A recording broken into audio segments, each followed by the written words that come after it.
जय हिंद दोस्तों। The Pioneer classes की यूट्यूब चैनल में आप सभी को स्वागत है। आज हम इस वीडियो में क्लास 10th के बच्चों को चैप्टर नंबर 3 दो चरवाहा रैखिक समीकरण युग्म का परिचय के बारे में बात करेंगे। इस वीडियो में आप लोग को केवल इंट्रोडक्शन दिया जाएगा। तो सबसे पहला इंट्रोडक्शन बहुत ही जरूरी होता है। तो सबसे पहली बात हम आपको ये बता दें कि बहुत सारे बच्चों को ये कंफ्यूजन होता है कि बहुपद क्या है और समीकरण क्या है। बहुपद में और समीकरण में अंतर पता नहीं चलता है। तो पहले हम आपको ये बता दें। तो बहुपद में देखिए, इसमें x square plus 2x plus 4 है, जबकि इसमें x प्लस वाई बराबर 4 है। इसमें बराबर का चिन्ह है और इसमें बराबर का चिन्ह नहीं है। तो अगर बराबर का चिन्ह नजर आएगा आपको तो आप समझिएगा कि वो समीकरण है, और अगर बराबर का चिन्ह नहीं आया तो समझिए वो क्या है, बहुपद है। अब बात आती है चरपद की। किसकी? चरपद की। तो चरपद देखिए, हम यहां पर लिखे हैं कि चरपद, यहां है अचरपद। तो चरपद और अचरपद क्या है, इसके बारे में जानेंगे। तो देखिए, अल्फाबेट के जितने भी लेटर हैं, ए बी सी डी, ये सब के सब जेड तक जितने भी हैं, इन सबको हम बोल सकते हैं चरपद। क्या बोल सकते हैं? चरपद। तो अल्फाबेट के जितने भी लेटर होते हैं वो सब के सब क्या होते हैं, तो चरपद होते हैं। और बात आती है अचरपद की। तो गिनती के जितने भी अंक हैं, जितने भी संख्या के अंक हैं, उन सबको क्या कह सकते हैं, अचरपद। क्या कह सकते हैं?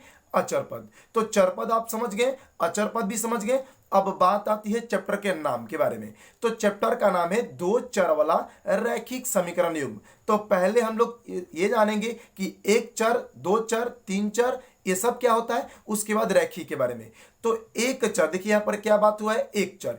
एक चर का मतलब कि किसी भी समीकरण में, किसी भी समीकरण में, चाहे समीकरण वो कोई भी हो, ये चर पद में से जब भी आएगा तो आपका एक ही पद आएगा। हाँ, ये हो सकता है कि दो बार आ जाए, तीन बार आ जाए, चार बार आए, लेकिन चर पद आपका जब भी आएगा तो एक बार एक ही कोई ना कोई उठ करके आएगा। तो जिस समीकरण में अगर चर पद की संख्या एक हो, कितना हो, एक हो, तो हम कह सकते हैं कि वो चरपद क्या है, एक चरपद वाला समीकरण है। कितने चरपद वाला? एक चरपद वाला। अब बात आती है रैखिक की। इसमें देखिए, इसमें y है आपका, यहां भी y है, इसमें x है, यहां भी x है। तो कह सकते हैं कि चरपद एक ही है, केवल y है सिर्फ जो आपके समीकरण में दो बार आया है, लेकिन आपका चरपद तो एक ही है।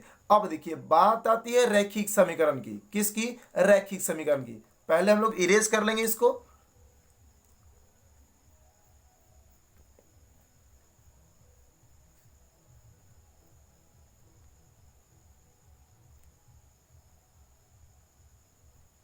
चलिए दोस्तों, तो देखिए रैखिक समीकरण की, तो चर पद कोई भी हो, चाहे x हो या y हो या z हो, चाहे कोई भी हो, आपका p क्यों ना हो, आपका z क्यों ना हो, अगर इसके घात एक है, जिस समीकरण में, ध्यान सुनिएगा, जिस समीकरण में अगर चर पद का घात एक होगा, कितना होगा, एक होगा, तो हम कह सकते हैं कि वो एक चर पद वाला रैखिक समीकरण है।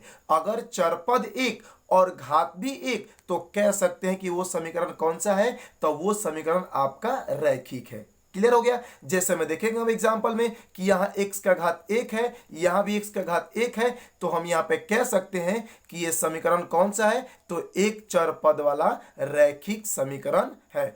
ये देखिए, दो नंबर में देखिएगा कि यहाँ पे y का घात एक है, यहां भी y का घात एक है, तो चरपद केवल उठ करके एक ही आया है जो है y, और इसका घात भी क्या है, तो सिर्फ एक है। तो इसको हम कह देंगे कि ये कौन सा समीकरण है, तो एक चरपद वाला समीकरण है। क्लियर हो गया? अब चलिए, अब दो नंबर देखेंगे। तो दो नंबर में कह रहा है कि दो चरपद वाला समीकरण। कितने चरपद वाला? दो चरपद वाला। नाम देखिएगा क्या है, दो चर पद वाला। तो दो चर पद वाला का मतलब कि चार पद में से जब भी आएगा तो उस समीकरण में उठ करके दो चर पद आएंगे। तो अगर दो चर पद आएंगे तो उसको हम क्या बोल देंगे, दो चर पद वाला समीकरण। अब बात आती है घात के अनुसार। तो इसमें भी देखिए x का घात एक है, इसमें भी देखिए y का घात एक है। तो अगर घात एक है तो हम क्या बोल देंगे कि दो चर पद वाला रैखिक समीकरण। अगर घात आपका एक है तो रैखिक, अगर घात दो है तो द्विघात। लेकिन यहाँ पे चरपद एक x है, एक आपका y है, तो चरपद दो है, तो दो चरपद वाला और घात कितना है, एक है। तो दो चर पद वाला रैखिक समीकरण, क्या बोल देंगे इसको, दो चर पद वाला रैखिक समीकरण। एक और एग्जांपल देखते हैं हम लोग, यहाँ पे देखिए तो दिया है p प्लस में 4q बराबर में 7, क्या दिया है, p प्लस में 4q इक्वल टू 7। तो यहां भी p का पावर 1 है और यहाँ q का भी पावर 1 है। तो p एक चर पद आया, एक चर पद आपका q आया, तो दो चर पद आया, तो दो चर पद हम बोल देंगे ये समीकरण दो चर पद वाला है। और बात आती है रैखिक की, तो घात एक है चर पद का, तो ये हो गया आपका रैखिक समीकरण। अब देखिए इस तरह से, देखिए हम 3 नंबर को देखेंगे, तो 3 नंबर में ये कह रहा है आपका कि 3 चर पद वाला रैखिक समीकरण। कितने चर पद वाला, 3 चर पद वाला। इसका मतलब ये हुआ कि आपका चर पद में से जब भी आएगा तो 3 चर पद आएंगे, या तो XYZ या PQ या कोई भी आए, लेकिन 3 आएंगे। कितने आएंगे, 3 आएंगे। तो आप लोग जरा सा इस समीकरण को देखिएगा, यहां पे देखिए x है, ये y है और ये क्या है, z है ना। x है, y है, z है, 3 आया है ना, तो इसको क्या बोल देंगे, 3 चर पद वाला समीकरण। और घात के अनुसार हम लोग तो बताएंगे कि घात अगर 1 हो तो रैखिक, अगर चर पद के घात 2 हो तो द्विघात, अगर चर पद के घात 3 हो तो त्रिघात। तो यहां पर हमने ये देखा कि x का घात 1 है, y का भी घात 1 है और z का भी घात 1 है। तो जिस समीकरण में अगर चर पद का घात 1 हो, कितना हो, 1 हो, तो उसको बोल देंगे रैखिक समीकरण। और चरपद आपका 3 आया तो 3 चरपद वाला रैखिक समीकरण। उसी तरह से आप लोग देखिएगा, यहां पर देखिए ये दूसरा एग्जांपल देखिए। तो दूसरा जो एग्जांपल है 2x प्लस में 3y प्लस 4z, 2x है, 3y है, 4z है, इक्वल टू 8 है। तो यहां पर एक चर आ गया x, दूसरा आ गया y, तीसरा आ गया z, और घात भी कितना है, 1 है। तो हम इसको बोल सकते हैं 3 चर पद। कितना चर पद, 3 चर पद। क्यों 3 चर पद, क्योंकि चर पद में से जब भी आया तो यहां पर देखिए एक x, दूसरा y, तीसरा z, तो 3 चर पद है। इसलिए हम कह सकते हैं कि ये हो गया आपका 3 चर पद वाला रैखिक समीकरण। क्लियर हो गया। तो दोस्तों आज के लिए बस इतना ही, अगले वीडियो में हम लोग मिलेंगे, तब तक के लिए थैंक्स।